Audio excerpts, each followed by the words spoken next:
Modes గురించి.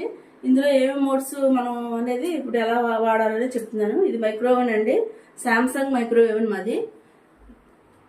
ఇది display అండి. మనకి మైక్రోవేవ్ ఆన్ చేసామండి, ఆన్ చేసిన వెంటనే డిస్ప్లే వస్తుంది. ఇలా వచ్చిన తర్వాత ఇప్పుడు మైక్రోవేవ్ మోడ్ గురించి చెప్తున్నాను. ఇది స్టార్ట్ చేసి తర్వాత మనం వాట్స్ వస్తుందండి. వాట్స్ మనం ఎంత కావాలంటే అంత సెలెక్ట్ చేసుకోవచ్చు. మన ఫుడ్ని బట్టి పెట్టుకోవాలి. 100 నుంచి 900 వరకు ఉంటుంది. మైక్రోవేవ్లో వాట్స్ అంటే మనకి లో ఫ్లేమ్ హై ఫ్లేమ్ ఎలా ఉంటుందో అలాగా వాట్స్లో చూపిస్తామండి. ఇక్కడ అయితే అప్పుడు 900 పెట్టిన తర్వాత సెలెక్ట్ చేసుకోవాలండి. సెలెక్ట్ చేసుకున్న తర్వాత ఇప్పుడు టైం పెట్టాలి.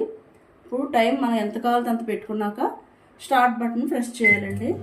చూసారు కదండి, ఇక్కడ మైక్రోవేవ్ యొక్క సింబల్ వస్తుంది. ఇది మైక్రోవేవ్ మోడ్ యొక్క సింబల్ అండి. అది స్టార్ట్ చేసాము.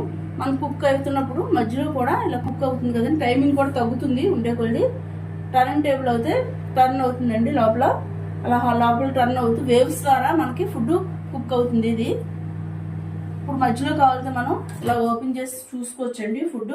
మళ్ళీ కావాలితే ఒకసారి కదుపుతూ మళ్ళీ క్లోజ్ చేసేసి స్టార్ట్ చేయాలి. ఇంకా ఫుడ్ మనం మధ్యలో ఇంకా వద్దు అనుకున్నాం అనుకోండి, వన్ టైం స్టాప్ చేసాం ఆగదండి. సెకండ్ టైం కూడా స్టాప్ చేస్తే ఆగిపోతుంది, మామూలుగా వచ్చేస్తుంది. ఇదండి మైక్రోవేవ్ మోడ్ గురించి. మరిన్ని మైక్రోవేవ్ టిప్స్ గురించి మా ఛానల్ అయితే లైక్ చేయండి, సబ్స్క్రైబ్ చేసుకోండి. Thanks for watching. బై.